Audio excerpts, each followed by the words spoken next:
Hi, I'm a higher ed CMO, and I have a confession to make. I am not impressed by a school's U.S. News and World Report ranking, and I am not impressed by a school's selectivity.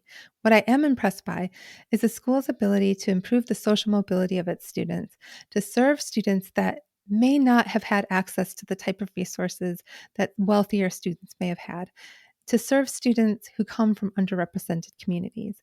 And so I'm really excited to have this conversation with Myla Edmond about access institutions and the important role that they play and the important role that marketing can play in serving the types of students who attend these schools. So I hope you enjoy this conversation as much as I had having it.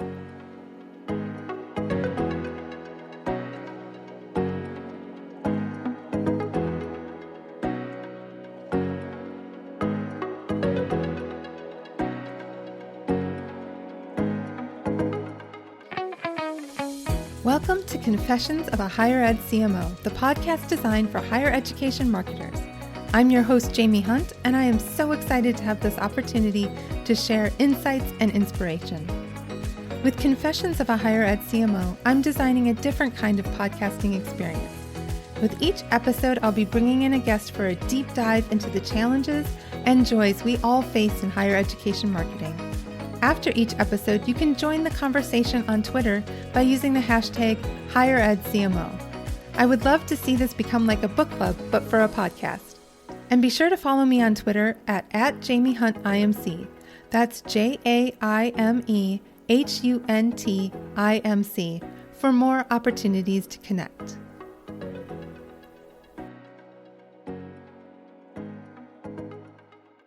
I'm happy to be here with my colleague and friend, Myla Edmond, who is the Associate Vice President of Communications and Marketing at California State University, Dominguez Hills. Hi, Myla. How are you? I'm doing well. How are you, Jamie? Better now that I'm talking to you. I'm excited about our conversation today. But before we jump into that, can you tell us a little bit about your higher ed journey? Yes. While I studied marketing and psychology in undergrad, I actually wanted to go to law school. So my first job out of college, I was a paralegal. And I'm thankful for that experience because it redirected me. Most of the cases settled. There was not enough courtroom drama for me. And so looking back, I'm going to date myself a bit, but I think I was looking for like an Ally McBeal experience, and that was not what I got. So, as I consider next steps, marketing called back to me, and I also have a love for words and how they can evoke emotion. I left the law school idea behind and pursued marketing. And the job that excited me most when I was doing that search was an assistant director of alumni relations. It was essentially a marketing communications role, and I loved it. I found a blend of my professional expertise and personal fulfillment, and that work was challenging. It exposed me to writing for the web. Social media was just kind of getting off the ground for organizations. And I discovered that I believed in the mission of higher ed. So it was touching and exciting and heartwarming to connect people to what they called their most memorable and best times of their lives. And I was completely hooked after that. I left that institution to work for Semester at Sea for a voyage as the alumni and development coordinator. And then I directed marketing for the College of Arts and Sciences at another institution. And then I led marketing for international ed for a university system until 2021. And now I'm at California State University, Dominguez Hills.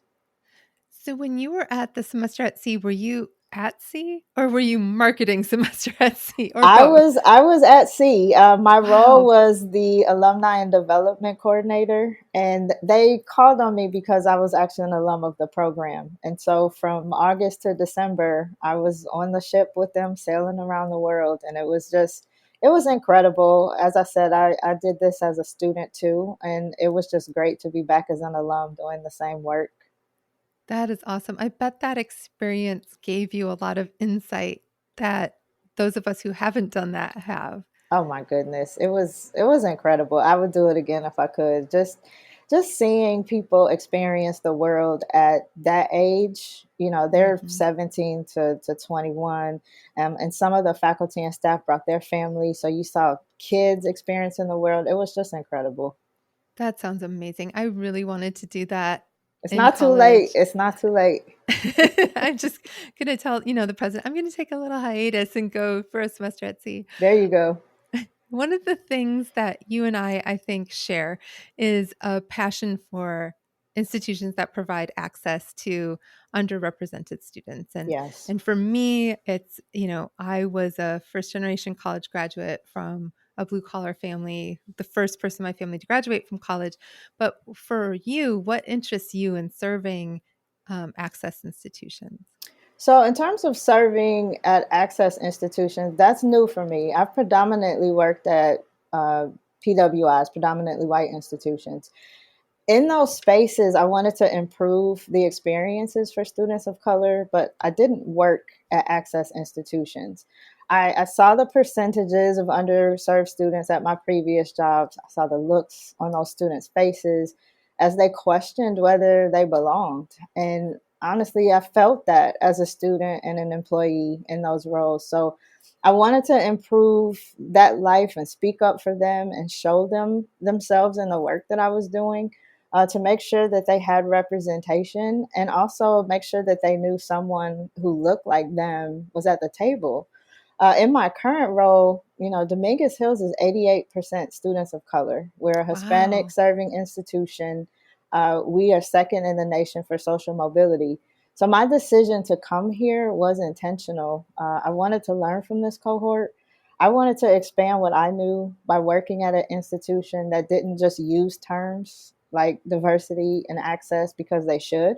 At Dominguez Hills, it's who we are. And in my 2 years here, I've learned so much about communications with this cohort.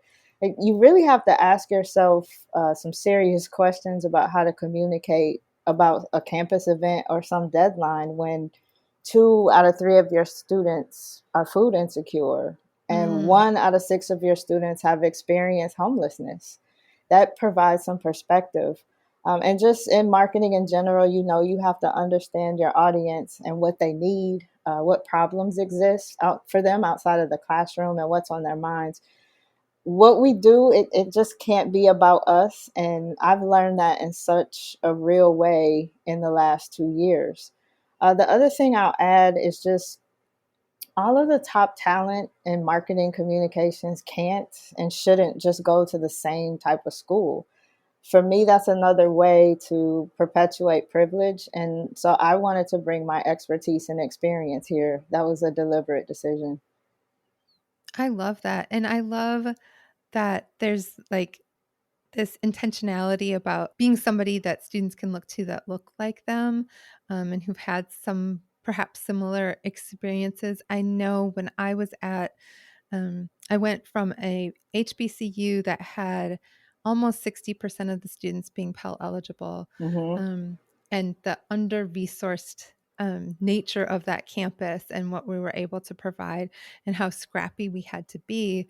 I went to a elite university that had definitely served a higher socioeconomic status student. Hmm. And it was the first time that I wasn't at a university that was providing access.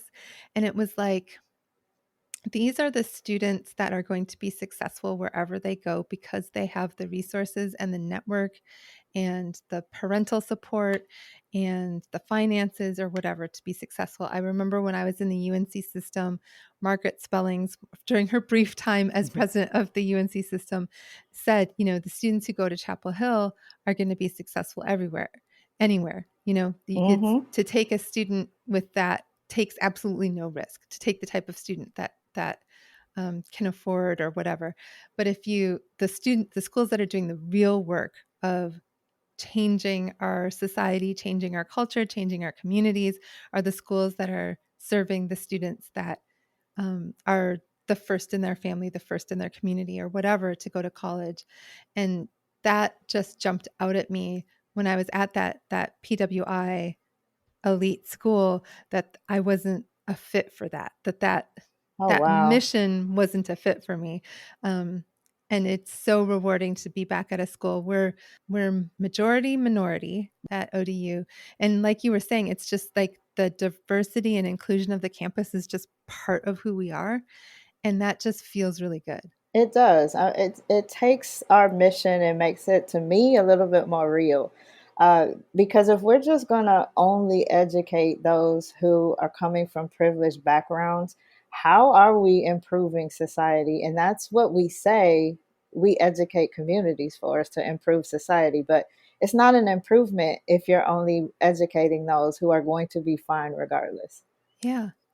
Yeah, like the whole idea of, unpaid internships at like Condé Nast or something Right. where your mom knows the publisher or whatever. And so you can do these internships and get these high paying elite jobs. And no matter where you went, you're going to have that kind of thing to fall back on versus, the student that maybe the career that they get after graduation is helping to pay their family's bills or Absolutely. paying for their kid's sister to go to college in a few years or, that kind of thing. That social mobility piece is so important. It is, and those unpaid internships come at a cost to students whose family are depending on them to help contribute.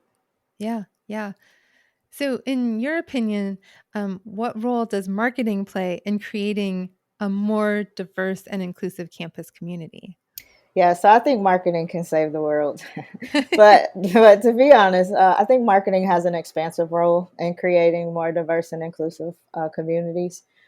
First, our work is highly visible. And so you have to ask yourself, do your students and employees of all races, ethnicities, religious backgrounds, sexual identities, socioeconomic statuses, and abilities, do they see themselves reflected on your website, in your videos, and in the features and profiles that you do? Second, how is your institution managing inclusive language? Does your content speak to individuals or only about them? I think Mm, marketing teams can and should share that responsibility alongside our diversity, equity, inclusion, and justice colleagues.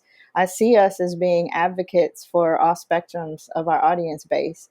And third, I think the way we work actually can create more diverse and inclusive community, welcoming different processes and ideas and opinions, and the way we manage everything from our website presence to engaging our colleagues and improving communication strategies and helping the campus understand branding and everyone's role in it. I think just creating more collaborative and open means to approaching our work can create community that's inclusive because our colleagues need to feel valued and included too. So we can set that example in how we approach our work and bring others into that space too. Hey, all. I hope you're enjoying this episode of Confessions of a Higher Ed CMO. I want to take a moment to thank my friends at MindPower who are making season 2 of this Enrollify podcast possible. MindPower is a full-service marketing and branding firm celebrating nearly 30 years of needle-moving, thought-provoking, research-fueled creative and strategy. MindPower is woman-founded and owned, WBENC certified, nationally recognized, and serves the social sector, higher education, healthcare, nonprofits, and more. The MindPower team is made up of strategists, storytellers, and experienced creators. From market research to brand campaigns to recruitment to fundraising, the agency exists to empower clients, amplify brands, and help institutions find a strategic way forward. You can learn more about their work in the world by heading on over to MindPower Inc. That's MindPowerinc.com. And be sure to tell the crew that Jamie sent you their way. I love that idea of setting the example. I think there's so much to be said for where a marketing office sits in that. Yeah. Like we're the words, right? We're the images, we're the storytellers of the institution, and we definitely set a tone, Oh, I for think. sure. I think it's what we produce, but I also we have to figure out how we produce it too. That matters. I think we're natural collaborators because we have to work with everyone and we represent everyone. And so even in the work that we do, it does set an example for how others should collaborate and coordinate their efforts. We recently brought our AVP for diversity, equity, inclusion to our campus communicators forum so that people could hear a little bit about what she does and what our students face day to day. And it was super well intended, and everybody was really, really engaged. And I just think there actually is a hunger among communicators to be more to be better allies, to be better communicators to various and diverse audiences, and to be more inclusive. And for me, it's like, what can I do to help foster that sense of belonging? Because a Hmm. student who feels like they belong is more likely to stay in school, Agreed. feel motivated, get their degree. And then we're not having somebody come in a disadvantaged financial situation already, possibly, but then having them come in and not be successful at college and leave with debt and no credential. And I think fostering that sense of belonging is just super, super important. It's critical, and as everyone talks about the enrollment cliff and all these things, enrollment is part of it. Retention has to be part of the conversation, and that is a big part of retention. Is if I don't feel like I belong in this space, I'm not going to stay in it, and so I think that's critical. Yeah, absolutely. There's so many obstacles that students face, and if we can smooth the path on, some of those so that it isn't quite as daunting, I just think that's really important. You mentioned a little bit the word collaborating, and that Hmm. kind of spins me into my next question, which is, how do you collaborate with other departments and stakeholders to make sure that your marketing efforts are aligned with your institutional mission regarding access for underrepresented groups? I honestly just welcome as many people to the table as possible. I operate using the same approach that I would want others to do for me and my team. And that's I include folks from the beginning. Tell them what you're trying to do, give them the overall picture, show them the alignment to the mission, vision, and values, ask what they think, who is missing from the table, and then actually listen to what they tell you. That's And key. then, yeah, I mean, you can't just do it for show. And I'll give you an example. We constantly hear that students are inundated with email, and folks have too many. How do we change that? So I wanted to know how many emails reach the level of inundated. Like, what does that mean? Yeah. So I asked IT to send me a report of all emails that were going to certain listservs, and I was receiving weekly reports for a semester. And I realized like this isn't really helping me, so I needed to approach it differently. So I asked a couple of colleagues who should be included in like a short-term working group on communication, and I ended up having a list of 30 people, and you can imagine how difficult it can be to schedule meetings with 30 people, but I wanted to be inclusive, so I went for it. And we put together some groups that we wanted to focus on. First year incoming students rose to the top of the list, but it was also transfer students, second year students, graduating seniors, international students, and then faculty and staff. And so we are systematically going through each group and listing all communications that those groups get. And the numbers are fascinating. Wow. It's taking longer than I would like for us to go through it. It took us about 6 months to go through the first year incoming student list. But I think it's so important. It's going to inform our work. It's going to help us coordinate messaging better. I think it's helping people seek out more ways to collaborate. We're even looking at the timing of some of these messages and reassessing the medium that some of these messages are sent. But really, my goal here in this work is to create a seamless communications experience for our students, same voice and tone throughout their time here. And what I'm finding is in the collaborative space, I'm letting people know that we can't just operate from the perspective of our infrastructure. If we're really going to be student centered, and I think my colleagues are committed to that, we just haven't figured out how to do that from a communication standpoint. So that's the intent of this. And this does not work without collaboration. No, it really, really doesn't. And I think bringing all those voices to the table is absolutely brilliant because everybody has a different experience with our students They do. and knows different aspects of the student experience. It's not something we can just know. No, and certainly the types of content that people have to send them, I don't know all of that. There's things about housing, there's things about new student orientation, there's things about holds on accounts. I don't have access to all of that. So this does not work without including all aspects of campus. Yeah. And I think there's sort of this idea that college students are expected to learn our jargon. You know? Yes. And I had a former colleague who would be like, "Well, if they don't know what that means, then they should Google it." Oh, And it's like, wow. why are we creating these barriers, these false barriers for understanding? I work in higher ed and I still don't know what a bursar is. Like, how do we expect a 18-year-old who is the first in their family to go to college to understand any of what college is? I mean, it's so bizarre. It Everything is. that we have is so bizarre. It is bizarre. One of the things, so we have a communicators network that I lead. We meet once a month. And so I asked them, how can we as communicators improve communication around campus? And one thing that I asked us to all agree to is to stop using jargon. Yeah. The acronyms, spell them out the first time, even if you think everyone knows, they don't. We we look at access and language. And so when you think about some of our students, English is not their first language. Are you creating a barrier because they don't understand what you're saying? Why would you do that? So I think just some very simple things like stop using educational jargon, I think would help improve communications around campuses. I think about just the heartbreak of picturing people looking at a communication from us and feeling like I'm not smart enough to do Hmm. this because we're using jargon that they have no reason to understand. But if they feel like they should, it breaks my heart to think about them feeling less than because they don't.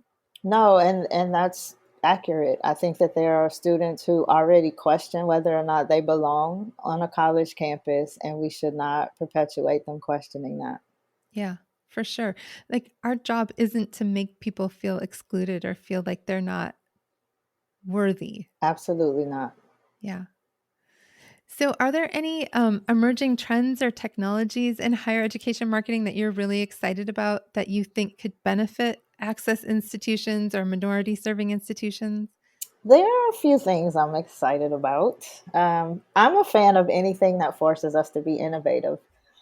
And I think student and employee expectations are doing that. Marketers, I think, have known this for some time, but higher ed is finally coming around to understand that the student experience is not just compared with other universities.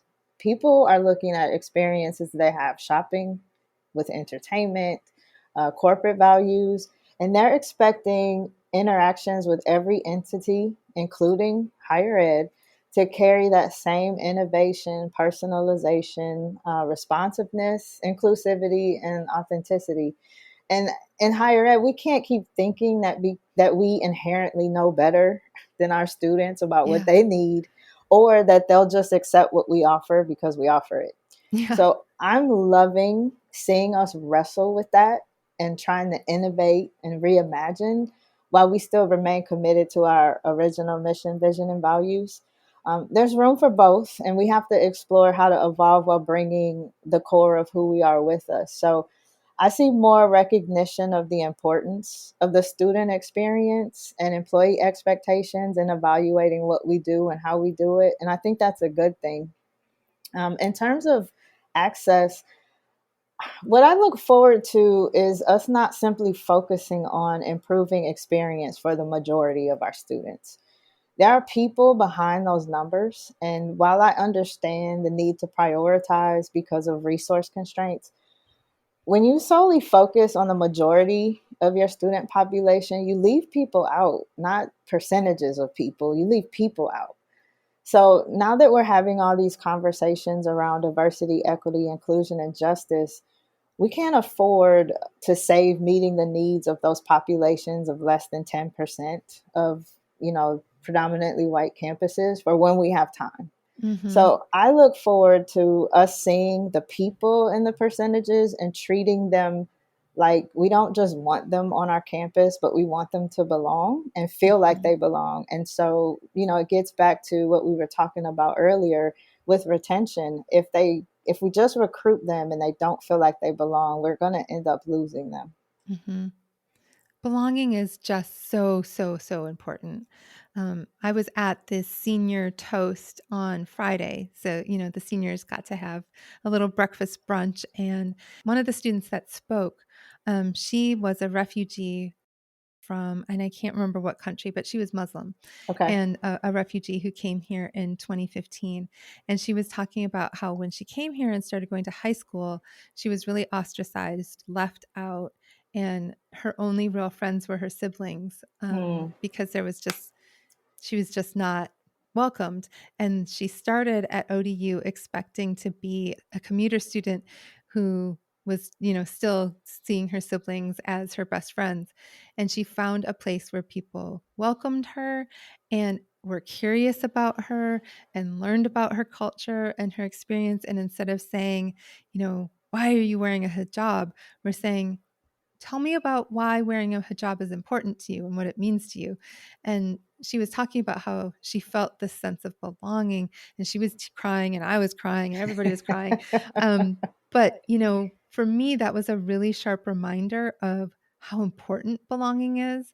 And I think that, for me, seeing and deliberately seeking out opportunities to play a role in creating that sense of belonging on campus is really, really important to me.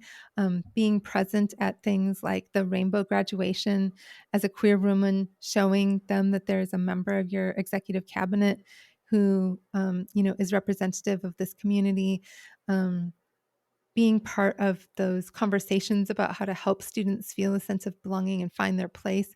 I just think that's an incredible privilege that we have to be able to do that. It is, and we should always take time. I love the question, the way that you phrase that. Instead of saying, "Why are you wearing that?" Tell me more about what it means to you. People are okay with being curious as long as it's respectful. And so I think it's more focused on the person and not the difference. And I think that's what matters there. Yeah. Yeah, absolutely. So, you're probably in a slightly different environment than in California than I was, say, in Ohio or even North Carolina or Virginia. But how have you worked to ensure that your team is trained and prepared to really communicate and engage underrepresented groups, especially those who might be from a different cultural background than they're from? Yes, so I share a lot of resources with my team, articles, webinars, research findings, and certainly conference opportunities. But I also encourage them to spend time with our audience because nothing can take the place of that time. So since I joined Cal State Dominguez Hills, I've been adamant about us spending time with our audience. When I started, we were all working remotely, and while I support hybrid work schedules, our marketing teams need to spend time with our community. We can't write to or tell stories about people we don't know. Yeah. So I'll encourage sharing resources with them, but I also encourage spending my time, encouraging my team to spend time with our people. So more of them volunteered to work commencement this year, and some of them volunteered for the first time. So I do think that message is getting through. And I also share that the history of Dominguez Hills attracts employees to this campus too. Mm. We were originally in Palos Verdes, but after the Watts Rebellion, a decision was made to relocate the campus to Carson, which is where we are now outside of LA. And the decision was based on providing educational access specifically to this community. So that attracts students because of that, but also employees. So many of them already have an interest in engaging with this community. So that's helpful.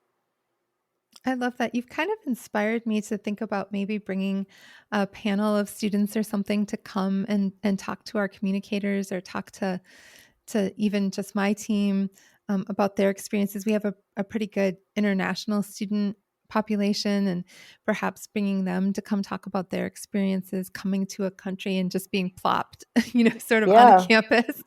That's a great idea. I mean, there's so much courage and bravery with that. Gosh, yeah. I think about, of course, I talked about studying abroad earlier, but that was in such a vacuum.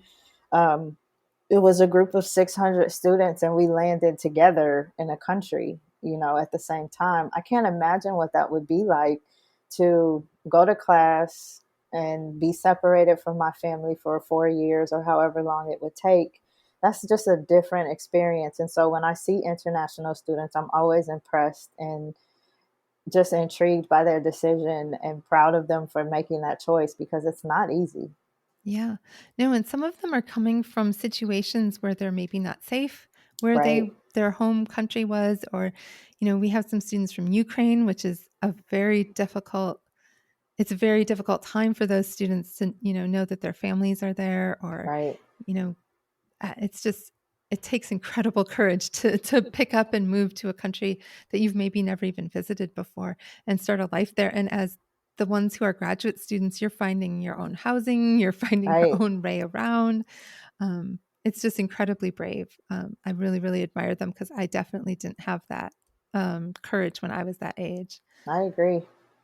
One of the things that I think I talked about a little bit on this podcast before with Christian Ponce from when I was at Miami, we brought in different speakers to talk to our communicators about issues related to underrepresented groups. So we had a group of Latinx students come in and talk about their experience at Miami, their experience in our state. We had somebody come in and talk about the LGBTQ experience, and I think we did them about every 6 weeks or so. And then we gave, folks kind of a certificate for participating in these like quote unquote cultural competence activities. But there's just there's so much that we can do to expose people to like people. To your point, like people are people, right? Like That's right. there's no monolith. No. And I think that's a really great idea. I'm gonna take that note too and see how I can incorporate more of that into our team meetings. I think that's a really great idea. It was so fun, like to talk to people about what they were going to share with the group. And Christian really led that charge. He had this idea and I was like, "Yes, do it." And he just ran and did it, but it was such a fantastic opportunity for people to learn about different communities that we had a predominantly white staff. I mean, we were in rural Southwest Ohio. Like that's not an area that's particularly diverse. So we had to, you know, find a different way to bring people in because our student population was coming from all over the country. So they weren't as limited by geography that Right. as staff was. So can you tell me about perhaps a project or something that you worked on that you're especially proud of? A project, yes. So first, I'm very proud of my team. I'm proud of the quality of their work, their flexibility, their thoughtfulness, their trust in me, and their willingness to try not only new projects but a new way of existing. I'm often telling them that we have to recognize our influence, and I think it's starting to sink in. A project that I'm especially proud of is our most recent recruitment campaign. When I started, I evaluated our past recruitment campaigns and saw some areas of missed opportunity. So we made some adjustments, and it's already proven its worth. One, we were doing a new campaign each year. So we were losing continuity and brand equity, and we weren't being efficient with our time by starting from scratch every year. Yeah. We also needed to collaborate more closely with enrollment management. So I made it a point for us to find out their goals because that influences our decisions. So we found out that they wanted to expand their outreach to new geographic areas that may not have been familiar with our campus. So that caused us to shift both our output and our mediums. And then the other thing is we focus more on our location. We are very close to LA and we weren't showcasing that. And so we incorporated that in our visuals, and place became more of a central focal point. And our visuals are just so compelling and vibrant, and we've been more intentional about integration. So I'm very proud of our latest recruitment campaign. And since we're committed to building that brand equity, it's not just used for recruitment. So we reinforce the use of the visual elements in other spaces. And then another piece of it is because we're Dominguez Hills, we kind of did a play on D and H. And so we use phrases like dream here, discover here. And we've placed those prints, like just print advertisements of those, and we put them in the administrative building. But this year we had a colleague reach out and ask if we could put prints in the student health center. So I view that as a win because people want to see this in their spaces and they identify with it and they're proud of it. But then the other win is that our future student page views increased from one year to the next by 45%. Whoa. So I'm excited to see how far we can take this. And I think it's just making those tweaks and adjustments that resulted in this success. Do you have any concerns about schools that are PWIs now and seeing the enrollment cliff going, oh, we need to poach some Oh Dominguez yeah. Hills students? Oh yeah. It's already happening. We're seeing more people basically change how they not only reach out to students, but who they accept.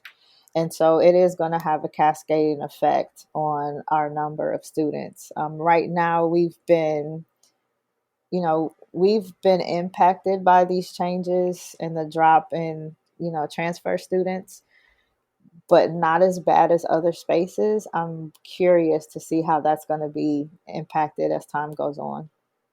I'm thinking about when I was at a previous institution much longer ago, we were deliberately targeting African American students in a certain part of the state. Our enrollment when I first got there was like 14% students of color, and it was like over 30% students of color 5 years later when I left. Wow. And yeah, it was huge. But we were sort of like poaching from, and I hate to say it, the area of the state where I live right and work right now, Right. but trying to, poach the student populations that are growing, um, which is not your white students, right? It's Right. it's students of color, and in retrospect, it's like, we didn't necessarily have the best track record of serving those students in the past, but we were poaching them, right? And I kind of feel like go to the schools that have always been for you. Go to the students for this where you've always mattered, that you mattered before 2020, that you mattered before 2023. But you can't really tell an 18-year-old you didn't matter, you won't matter at these schools, or you're just a number or a grab at these schools. And that, I'm not saying that's what everybody's doing, Right. certainly, but there's definitely like a little bit of bitterness on my part for like only just now coming to the party that you need to have a diverse campus. Well, I'm hoping that again with these national conversations around diversity, equity, inclusion, and justice, that people's intentions are what they say they are. Because even the predominantly white institutions benefit from having more diverse students on campus, and Yeah. so I hope that they're not just trying to get them in the door, that they're actually taking care of them when they get there. Yeah. And not using this sort of them language, Correct. like where you're like, oh, we're giving them something, and not seeing what they're bringing to the table that's rich and valuable and Absolutely. something that makes our campuses better. How do you see the role of higher ed marketing evolving in the future? And what do you think will be the biggest challenges and opportunities for schools like ours that serve underrepresented students? Yeah, so I'll start with the end. I think schools that serve under resourced students are most likely under resourced schools. Yep. So we have to do more with less, and not just less resources like funding, but honestly, less consideration. Mm-hmm. And all of that impacts the students we're able to attract and the talent we're able to attract, which impacts the reputation of the school. Mm-hmm. So, being here, I know that our students are impacted by coming to Cal State Dominguez Hills. I see it, I hear their stories, I hear the alumni stories, I hear the stories from faculty and staff. And the impact that we have has been incredible. And part of the, you know, part of what makes it incredible is because we don't have the same level of funding and support as schools that aren't serving 88% students of color. Mm-hmm. So I'm very proud of what we do and who we do it for. But our biggest challenge is that we're under resourced. Another challenge is that a large percentage of our students are coming in with more financial need. As I shared earlier, 1 in 6 have faced homelessness. So when I think about my colleagues, they provide more than an education. They care and they're supporting the entire student in ways that other higher ed professionals may not have to or may not face in the same capacity. When I think of an educational institution lifting people and communities, few have shown me the impact as much as I see at my current institution. And at the same time, these challenges make us us. You know, Mhm. we care about these students, we care about them and their families and what happens to them after they graduate. And that's not to say that other institutions don't care, but we have an opportunity to share these stories and their impact on their families, their neighborhoods, their communities. This is not a situation where their mom can get them an unpaid internship at the Smithsonian. Right. And as a result, we attract those type of students and those employees who are most interested in being in an environment like this one, and donors and policymakers who care about lifting community the same way that we do. So I find that the challenge, but also the thing that makes us so great. And hopefully, more people will really care about access and education and not just saying that they care about it. You make a really good point about people being drawn to the mission, Hmm. because I feel like the teams I've worked with and the people I've worked with at the majority of places I've been have felt just a passion for the students. Just like, I love these kids. I will work myself to the bone to support these kids because I know that the work I'm doing is making a difference. And it's marked the difference on a campus where that isn't the case. It's It's true. marked. It's true. And the kind of effort that people are willing to put in to serve students who, haven't had all the opportunities in life and aren't driving a Tesla or, you know, a Porsche or whatever, to school. The students who are hustling, they're working a full-time job and going to school full-time, or they're they have to live at home because they have to help their parent with rent or whatever. Right. It's so easy to believe in the mission when you can see the kind of outcomes and the life-changing and community-changing outcomes. I agree. In terms of working at an access university, and what you'd say to somebody who's like maybe weighing a job offer from a PWI that has it all versus maybe a regional university or comprehensive university or access university, what thoughts would you share with that person who's weighing those opportunities?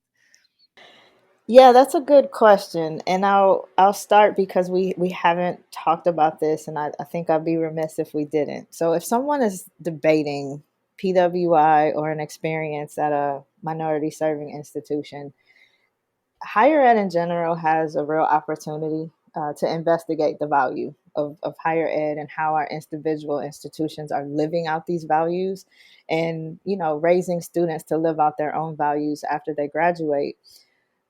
I'm excited for us to respond to the value of the higher ed question in a way that's relevant. And we can't simply hold on to this idea that we were created to, improve society through education and teaching critical thinking without examining how to do that in modern times.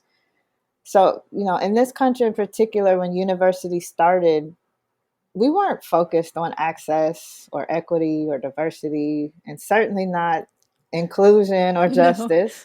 Education has been one of the most segregated institutions. So if someone's thinking about, do I work at a PWI or not, there's nothing wrong with serving that mission. Education is a powerful mission no matter where. But you have to ask yourself what your purpose is and what your value really is. And so this question about value is a challenge, but I think it's also a great opportunity. No one would ever outright say that I'm only interested in improving certain aspects of society. We're all connected. So if you really want to improve society, you don't do that by only giving access to improvement to those who are already privileged. So, in your examination, think about how your intentions for the institution you work for are reflected in 2023. Mm. And think about your institution, your future institution's mission, vision, and values and what they look like in 2023. Mm. It's not good enough to provide education. We have to provide access to education.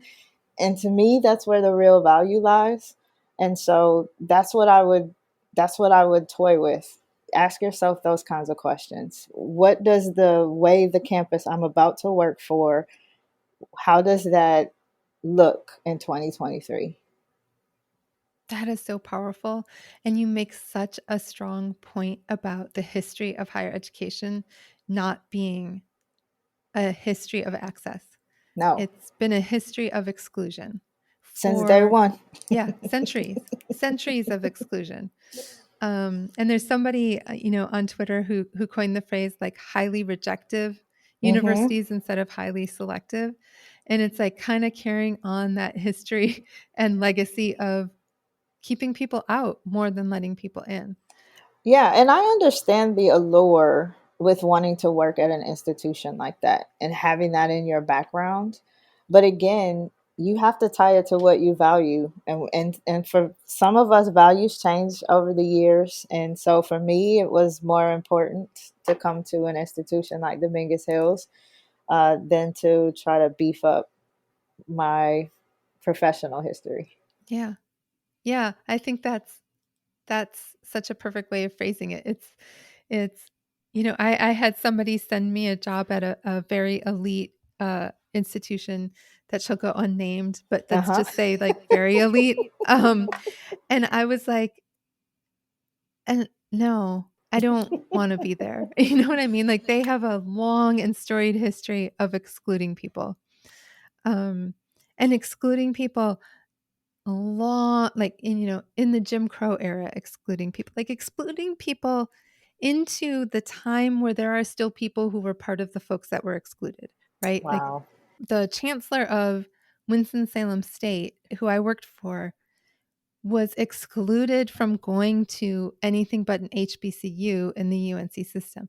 And he is just retiring now. So we're not talking about, We're you not. know, the long ago olden days. We're talking about in the lifetime of people who are still working adults. People forget that. Yeah. People forget that it is not, it is recent history, essentially. Yeah. Yeah. And if there's an opportunity to like reverse that or to do something that can help change that for future generations in a permanent way, because I do feel like our country is at this point where it's like, are we going to go backwards? And are we going to go back and eliminate access and eliminate those access institutions? If there's anything that we can do as marketers to prevent that from happening, to make sure that we don't end up with this highly siloed society of the haves and have nots, that there's opportunity for the people who grew up as have nots to become haves, and to make the world a better place, I think that's something we should be proud of. Yeah. And I look at our current generation of students and have hope because I think that they care more about access and inclusion than even those of us who work in these fields. And so I have hope that we won't go back into that space. Well, I know you were at the AMA Senior Leadership Experience in the fall because you're the co-chair of, of the symposium planning. I kind of But have to be there.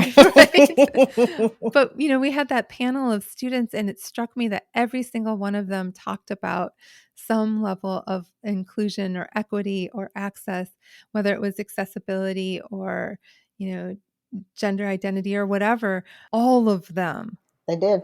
spoke to that. No, and it was beautiful to see because this thing that for some of us, we think that there's a certain generation that thinks that it's good for us to talk about diversity, equity, inclusion, and justice. And then, our generation, I think we're getting to the space where it's expected. And I think for those students, it's going to be required. Like, Hmm. if you don't, I don't want to be here. I don't want to be affiliated with you. These students are looking at leadership. Do I see myself reflected in this leadership? And not even myself, but do I see diversity reflected in this leadership? And if I don't, it's just talk.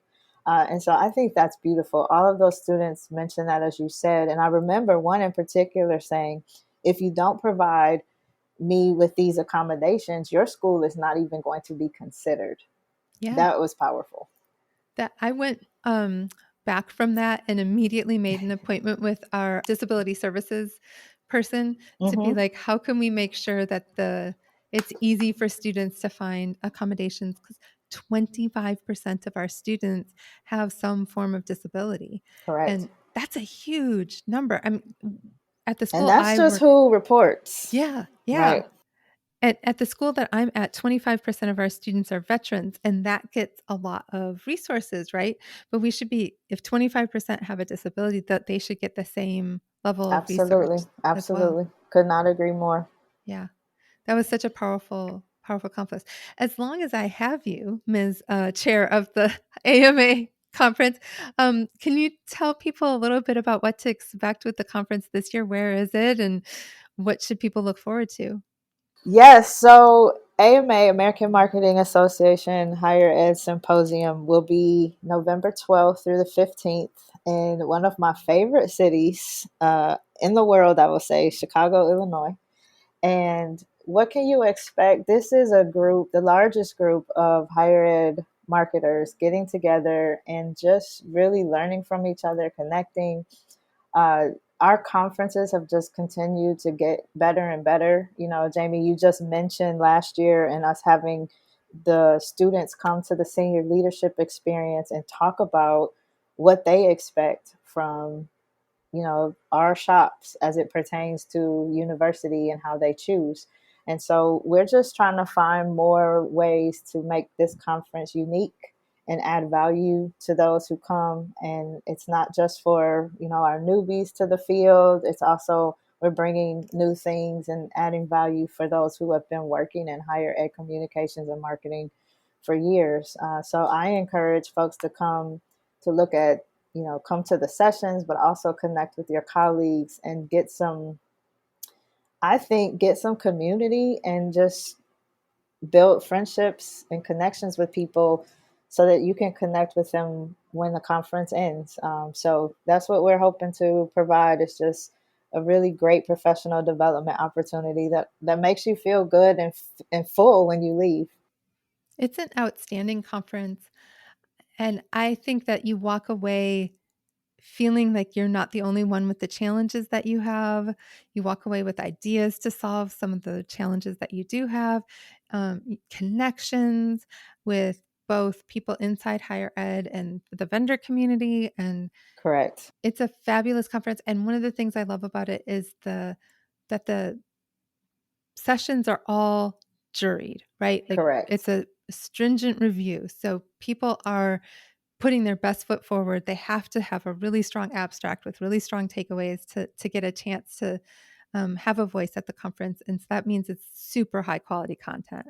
Yeah, so Jamie didn't say this, but she's also on the planning committee. And so yes, as she mentioned, all of the sessions are peer reviewed. And so we sit down and go through each one of them to ensure that we are bringing the best, most diverse content possible to our colleagues.